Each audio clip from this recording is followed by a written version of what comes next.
Good morning, everybody. And it'll probably be the afternoon by the time this gets out because the area I'm in has got awful internet connection.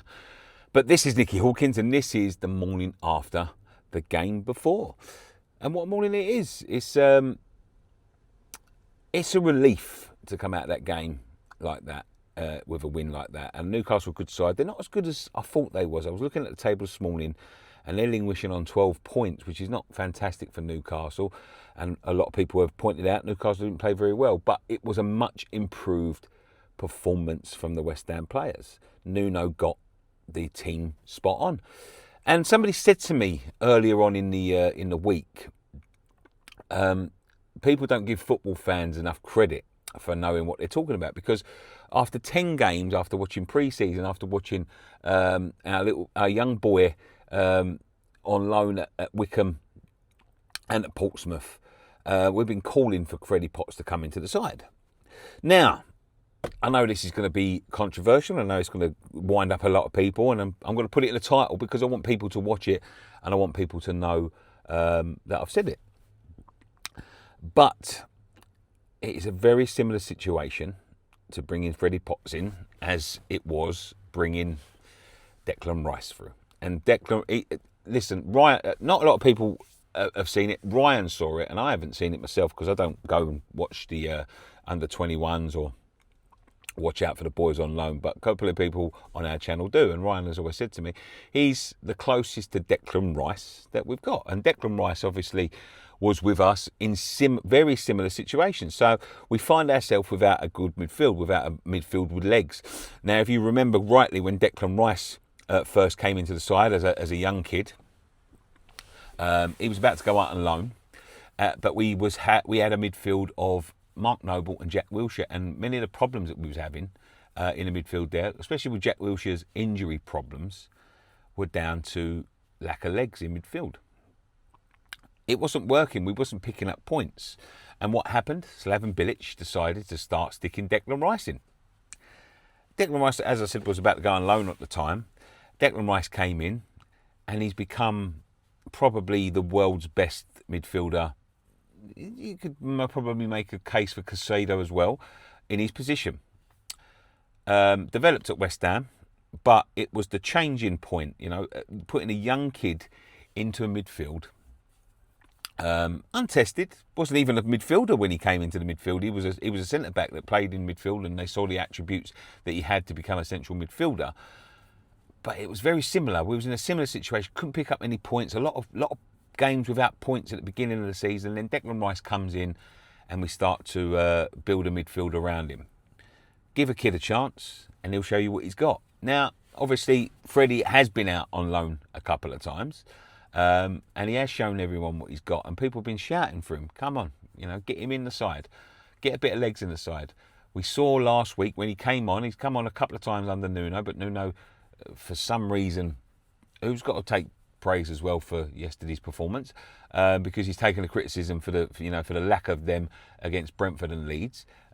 Decided he wanted to try Andy Irving in midfield along with Tomas Soucek. It just didn't work. We knew it wasn't going to work. Guido Rodriguez isn't going to work, so he brought the two kids in. And I tell you what, Freddy Potts was everything that we've been crying out for in midfield. He was tenacious. He was.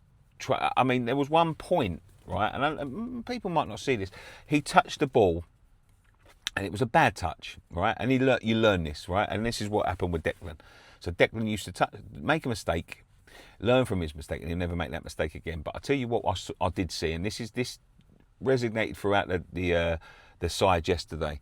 I saw the boy touch the ball, lose the ball, trip over, but instead of just tripping over and letting the player go, he dove, put his body right in front of the ball. He dove so that he was blocking the ball, and that is the sort of shit that we've been lacking, right?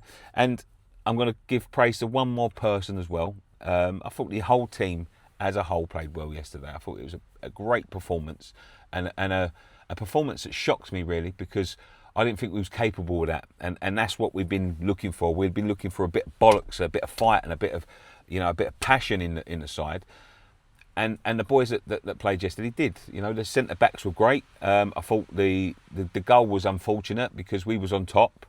But what we've done in previous games is we've been on top. We haven't capitalised on it, and then let them score, and then we've collapsed. Think back to the Crystal Palace game. So what we do, we start well, hit the bar, hit the post. We're very unlucky to be 1-0, not to be 1-0 up. Go straight up the other end, and that in a relegation scrap, which we are, is just the luck you get with with things like that. It's just, and it was a great strike by I think it was, who was it? Was it Murphy? I think it was Murphy. I can't remember now. But it was a great strike by the Newcastle player. And it's 1-0. And then you start to think, oh, shit. And I was seething. And I'm going to be honest, I haven't been as emotionally attached to a game like that, because I felt that was it. If we'd have lost that, I think it would have been curtains, to be quite honest with you. I don't think we would have been in any position to sort of catch anyone by any stretch of the imagination. And, I know there's a lot of games to play, but you lose them games, and especially 5 home games on the spin, and then you can't see where your points are coming from. We haven't beat anybody there. We haven't beat anyone there for 8 months, and it was 8 months. And you could tell it in the crowd as well. And that is the thing about West Ham fans. When they get up for it, they get up for it. But anyway, I digress. Back to the story about the two people. So Freddy Potts, very similar to Declan Rice in the terms of getting him in the side and making sure that we've got a bit of youth in there, a bit of legs in there. But the other person who got a bit of criticism last week, and I'm always very, very, and I said it on the show last week, I'm always very, very surprised. He's got to be, for me, one of the most disrespected players in West Ham history. And I'm going to be honest, I've been guilty of it myself. It's Tomas Soucek. Tomas Soucek, and I even heard it yesterday when he came on. The ground groaned when Tomas Soucek on. Callum Wilson done a fantastic job up front. Fantastic, right? But there was 2 instances that summed up Tomas Soucek to me, right? And I heard the groans come when he came on, and it looked like he was playing up front. And I've said this, utilise him as a striker when we're under a bit of pressure. And they did, right? So the 2 instances that I've got are these, right? We're under the cosh at the end. Newcastle weren't great, and they weren't putting too much pressure on. We're under the cosh, right? At some point, it falls to someone who has a strike at the edge of the box, right? And Tomas Soucek absolutely put his whole mind, body and soul behind chucking himself in front of that ball and making sure that shot didn't get through to goal. And that, as well as the next thing I want to talk about, epitomises why you need Tomas Soucek in that. People are saying, and it was big accounts as well, saying they never want to see Tomas Soucek in a West Ham shirt again. When you need to roll up your sleeves and fight, Tomas Soucek will get you something. And I'll tell you what he did do as well. He wrapped up that game. Yeah? Brave to slide in like that. You don't know what's going to happen. You don't know what's going to come, right? But that is Tomas Soucek all over. Yeah? That ball comes. Bowen should have scored. Right? Let's be honest. Bowen should have wrapped up that game. It scrapes through his legs. It's bobbling around the box. Everyone's trying desperately to get it away. Everyone's going in. And Tomas Soucek, no fault of his own, just slides in, makes sure that ball gets over that line. Right? Make sure. There's not a lot of players that do that nowadays. You know what I mean? Like, especially when you're 2-1 up on the 97th minute. He made sure that went over the line. And I said it last week. People like Tomas Soucek are the ones you want when you're in fights, because they will put their heart. He might not be as good a player as he used to be. He's not. Time catches up with everyone. Time is undefeated, as they say. But when you want someone to put their body on the line, Tomas Soucek will do it time and time and time again. So don't ever tell me there's no room in a squad for Tomas Soucek. Listen, time catches up with everyone, and eventually Tomas Soucek will be replaced by someone else. But in terms of the performance, it wasn't so much the result that would worry me. It was the performance, and that was a performance. Now we know. Now we know we're capable of it. Now Nuno knows we're capable of it. Now everybody knows we're capable of it. And the crowd were magnificent yesterday. And that is what we've been fighting for. People saying about the crowd, the protest, blah, blah, blah, blah, blah, blah, blah.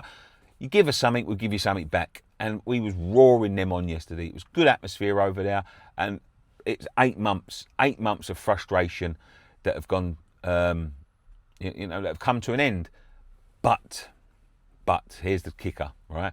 A great win, fantastic win, took capitalisation, right?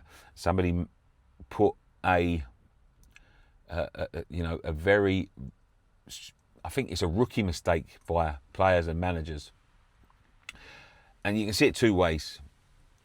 After the game, Nuno and some of the players said, we've got a great chance of 3 points next week.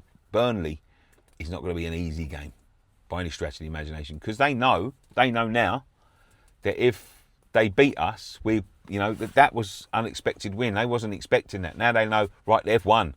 We've got to do something next week. And they know we're vulnerable, right? And we can be vulnerable if we don't play to that standard. That is the standard that we want to see playing now, right? So they will be buoyed by that, saying they're underestimating us. And I hope and pray they don't, and they don't turn up like they did against Brentford, because all of that good work yesterday will go out the window. Listen, this has got to be the start. This cannot be the end of these performances, right? Just because you've done it once doesn't give you the God-given right for everyone to turn up and think you're going to do the same, right? You've got to put in them performances, and they've got to put in them performances against the likes of Burnley and pick up them points. Keep ourselves in touching distance. That's all we have to do, right? But very good performance yesterday. And I think we might be seeing a new superstar coming through in Freddy Potts. Thank you very much for watching. Catch you on Post-Match Pint, probably this evening. But one thing left to say, come on you ones.